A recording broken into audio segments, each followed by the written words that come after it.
लीजिए सुनिए। सूर्यकांत त्रिपाठी निराला के लिखे उपन्यास चोटी की पकड़ का भाग 17 मेरी यानी समीर गोस्वामी की आवाज में। राजा साहब ने देखा कि एजाज का मिजाज उखड़ा उखड़ा है। उन्होंने साजिंदों को रुखसत कर दिया। प्रभाकर को भोजन कराना था, इसलिए बैठाले रहे। काट कुछ गहरा चल गया था, यानी एजाज को राजा साहब चाहते थे, पर दिल देकर नहीं। अगर दिल देकर भी कहे तो भेद बतलाते हुए नहीं। सिर्फ कला प्रेम था या रूप और स्वर का प्रेम, जो रुपए से मिलता है। यही हाल एजाज का। उसके पास धन था, रूप और स्वर भी, पर तारीफ न थी। ये दूसरों से मिलती थी, और उन्हीं लोगों से जो रूप, स्वर और यौवन खरीद सकते हैं। षोडशी होकर जिस समूह में वो चक्कर काटती थी, वो कैसा था, आज प्रभाकर को देखकर उसकी समझ में आया। वो बड़प्पन कितना बड़ा छुटपन है। राजा साहब के बर्ताव से परिचित हुआ। प्रभाकर को न देखने पर वो समझ न पाती कि आदमी की असलियत क्या है। आज तक जैसे उस छुटपन वाले बड़प्पन से उसका छुटकारा न था। आज के परिवर्तन के साथ प्रभाकर का प्रकाश उसके दिल में घर करता गया। खेल और मजाक दिल नहीं, किसी को बनाना और किसी को बिगाड़ना दिलगीरी नहीं, सौदा है। जो कुछ भी अब तक उसने किया वो एक बचत थी। असलियत क्या थी, कहाँ थी, वो नहीं समझ पाई। आज भी नहीं समझी। सिर्फ उसे दिल नहीं माना, टूटी जा रही थी। असलियत असलियत से मिल गई। प्रभाकर की जैसी शालीनता उसने किसी में नहीं देखी। जो बातचीत सुन चुकी है, उससे अगर इस आदमी का ताल्लुक है तो गजब है ये आदमी, स्वदेशी। एजाज रहस्य मालूम करने के लिए उतावली हो गई।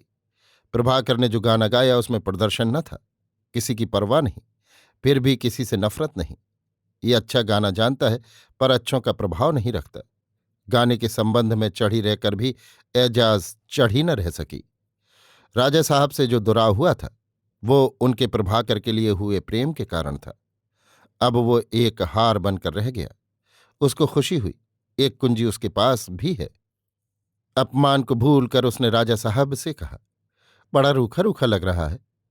मैं कशी, क्या बुरा? राजा साहब जो बाजी लगा चुके थे, वो प्रभाकर को बाहर का आदमी नहीं समझ सकती थी। एजाज का इशारा मिलते ही गुलशन शीशा और पैमाना ले आई। उसी तरह ढालकर एजाज को दिया। एजाज ने राजा साहब को। प्रभाकर के लिए लेमनेड आया।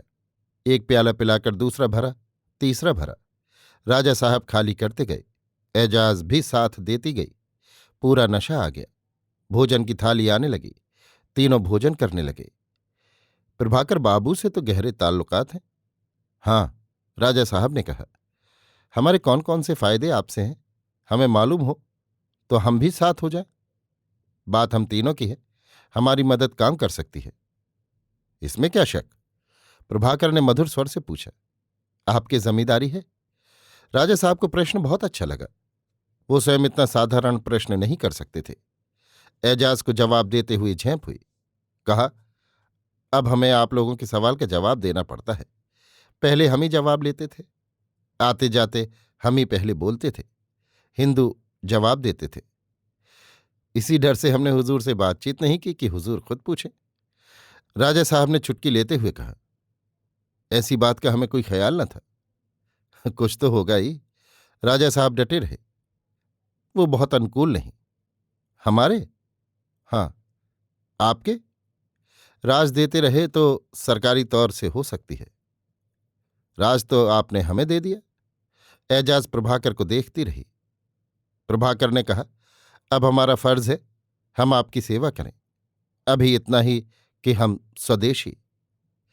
इस राज से हमारी सरकार के यहाँ कद्र बढ़ सकती है। राजा साहब की आंख झप गई। इससे दिल का हाल नहीं कहा? एजाज प्रभाकर से सुनने के लिए बैठी रही।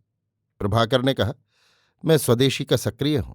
सूत, चरखा, करघा, कपड़े तथा ग्रामीण वस्तुओं के प्रचलन का बीड़ा उठाया। काम करता हूं। राजा साहब की सहानुभूति है। जमींदार छोटे मोटे हम भी हैं।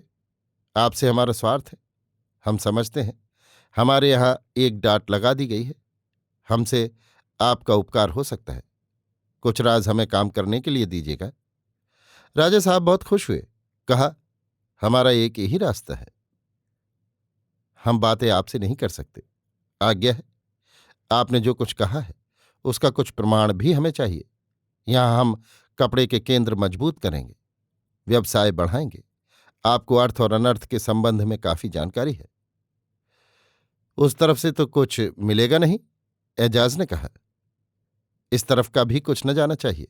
इतना ख्याल रखिए, उनके आने के दिन की बातचीत मिल जानी चाहिए। मिलेगी, जमींदार तो हम भी हैं, इतना काफी है। कोई दूसरी मदद? क्या पार्टी को दस्तखत करके नाम दे सकती हैं? ये सोचूंगी। शायद नहीं। पहले की बात होती तो हिम्मत बांध कर देखती। पुलिस या खुफिया का राज यहां का है या कलकत्ता का? कलकत्ता का। एक आदमी यहां आया है, आपको बता रहा हूं। प्रभाकर ने यूसुफ के चेहरे का वर्णन किया। ऐसा ही आदमी वो भी था, पहले ही पहल आया था। एजाज ने कहा। आपको ये आदमी कहाँ मिला? गेस्ट हाउस में। किसी दूसरे ने भी देखा? हाँ, उसने देखा जो हमारे साथ है। एजाज ने बड़ी बड़ी आंखें निकाली।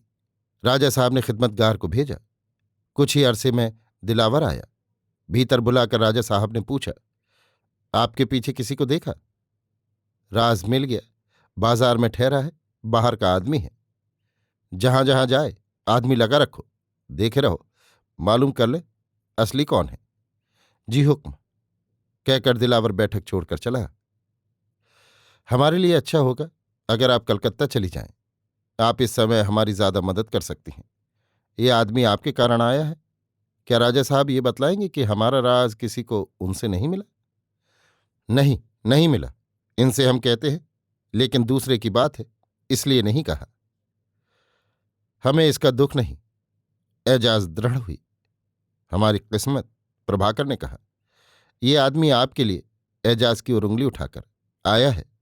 यहां इसका कोई आदमी होगा। मुझसे मैनेजर का नाम लिया, मगर मैनेजर से इसकी जान पहचान भी ना होगी। राजा साहब सीधे होकर बैठे। प्रभाकर कहता गया, जिस तरह भी हो, आप लोगों में किसी से कोई आदमी मिलेगा। अब होशियारी से चलना है। राजा साहब चौंके। इसीलिए कुछ रोज जाने की बात न करे, लेकिन जाना बहुत जरूरी है। नसीम यहां नहीं, इस मामले की वही मुखिया है। यानी? प्रभाकर ने पूछा। अभी हमारी चड्ढी नहीं गठी। ये राज बाद को। आपका असली नाम प्रभाकर है? मैं प्रभाकर हूं और मैं कुछ नहीं जानता। आप कलकत्ते में मुझसे मिलेंगे? प्रभाकर ही आपसे मिलेगा। राजा साहब को ताल कटती हुई सी जान पड़ी। हृदय में कोई रो उठा, मगर बैठे रहे। प्रभाकर ने विदा मांगी। देर हो गई। उसके साथी अभी छूटे हुए थे। रहने के लिए उन्होंने संभवतः दूसरा कमरा दूसरे मकान में लिया हो। एक तरह से पकड़ा जाना ही समझना चाहिए। प्रभाकर सोचकर बहुत घबराया। राजा साहब ने पालकी मंगा दी। प्रभाकर बैठे। राजा साहब ने अतिथि भवन में रखने की आज्ञा दी। दूसरे दिन सवेरे जगह पर भेजने के लिए कहा। दिलावर ने सुन लिया। प्रभाकर ने कहा, मैं पता लेकर ही जाऊंगा। ये मेरी पूरी मदद करें, ऐसी आज्ञा दीजिए। राजा साहब ने दिलावर को बुलाकर हुक्म दे दिया। एजाज के मन से संसार का प्रकट सत्य दूर हो गया। कल्पनादर्श में रहने की आकांक्षा हुई। प्रभाकर का ऐसा व्यक्तित्व लगा जैसा कभी न देखा हो। इसके साथ जिंदगी का खेल है, खिलाफ मौत का सामा। अभी आप सुन रहे थे सूर्यकांत त्रिपाठी निराला के लिखे उपन्यास चोटी की पकड़ का भाग 17, मेरी यानी समीर गोस्वामी की आवाज में।